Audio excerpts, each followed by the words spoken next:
Hey, how you guys doing? So today we're going to talk about a lot of homes have basements, some have slabs, some have crawl spaces. A lot of houses have slabs under porches. They don't even know about it, or just the house has a slab. A lot of one-story homes, and then all of a sudden, there's either condensation. I have a lot of videos on condensation, but today we're going to talk about musty, moldy odor. A lot of times, you have these homes with slabs, and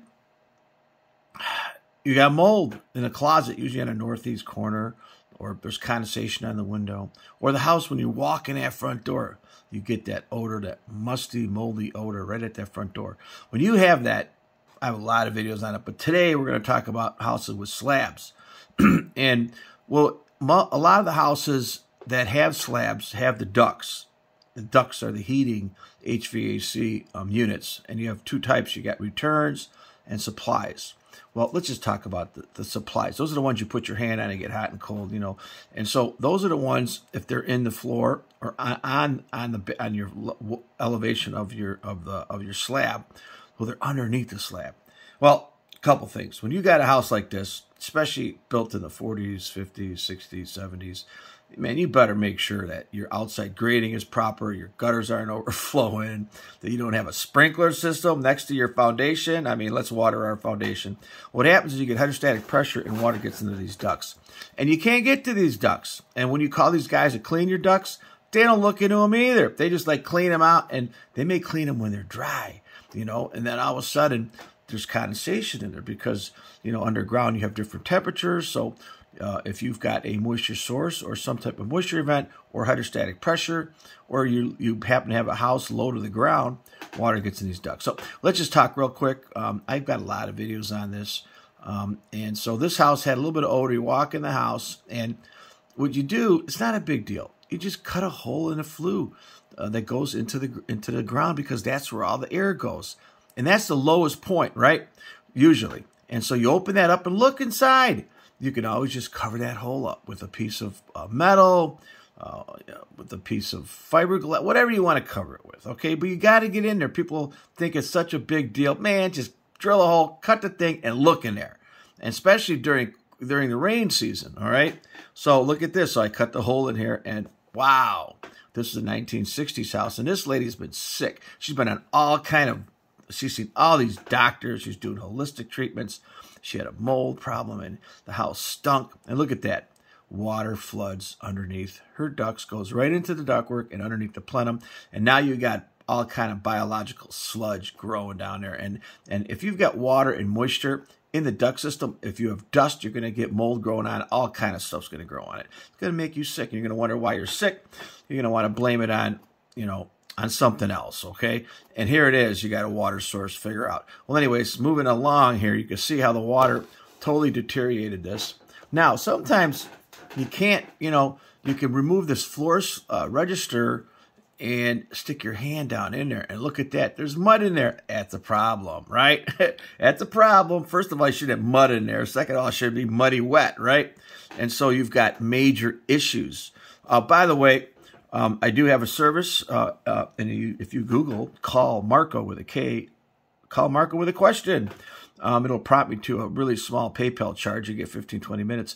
And if you can't solve your problem and your contractors can't solve your problem or whatever, call me. I'm pretty good, man. 95%. I've been doing this for 40 years. I wrote books on, mold. I've had all these environmental licenses. I'm an engineer. Okay. Been doing it for a while. So check it out. Also, below, I'll have some links too. You can check out. I do have some products, and I'll be changing those products from time to time. So check it out. And I do sell Amazon. I know that's a bad thing, but hey, I don't really make a whole lot of money on these videos. So hey, I make a buck if you buy something down there. But anyways, so you got water in the ducts. You got mold in the ducts. So look at this duct. Okay, now this is crazy. Water's in there, right? During while I was there, a lot of times it's dry. And you could also see, and these lines you see is just from this camera taking pictures of a computer screen. So don't look at those lines. Okay, they're not really there. But you can see this here. Okay, that's a mud line. You can see how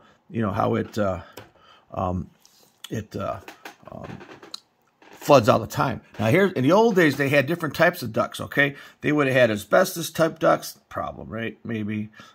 Metal ducts, oh yeah, this is the metal one. They use a lot of these metal. What do you think it happens? It rusts and falls apart and plugs it up, right? You're breathing that stuff. Okay, here's another metal duct. And you can see how it's just failing. Now, here's a good one. So here you get stone, okay? So what they did is when they put the duct in, when they backfilled it, or I'm sorry, they poured concrete, maybe they crushed it, and stone fell in there. And I've also seen these things where people come and they lift, hey, oh, let me lift my slab because it's not level, my doors don't close. You know what? They don't check. They don't check, you know, and then they fill these things up. And all of a sudden the one room's cold. It's not hot anymore because they filled it full of concrete. Or even when they use insulation. I've seen them when they pump insulation to walls, and it makes it down to underneath the slab and starts filling up the ducts.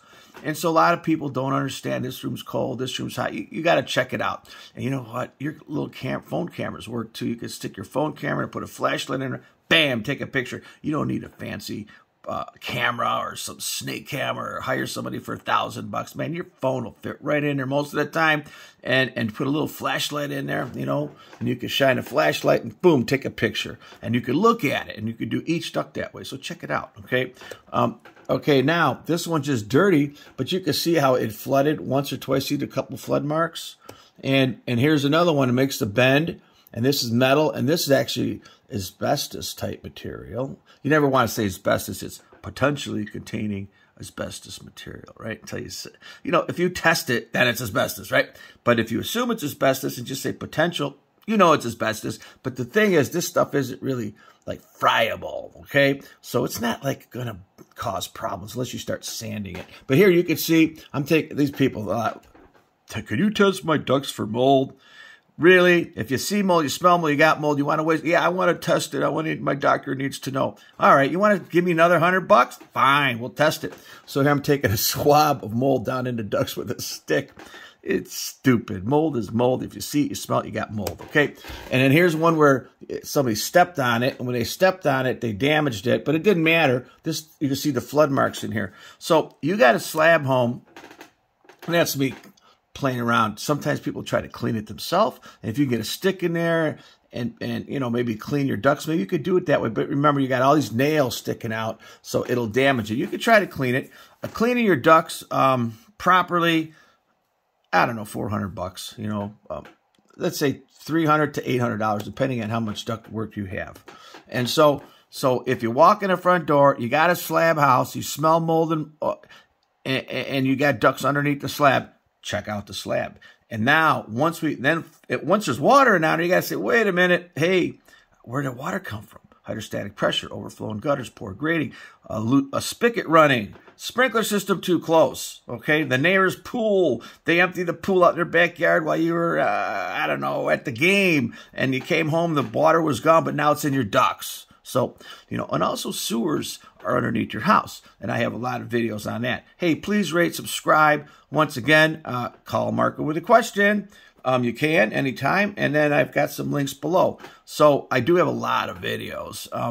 I've been doing these videos for, I don't know, 10, 20 years. So if you use TagWords, you'll find them. I think I got like 500 videos. But I'm doing a lot more now this month and next month, and we're in 2022. So I'll be doing a lot more videos and make them shorter. Some of those other videos were kind of long. So, hey, thanks for coming on. Thanks for coming on.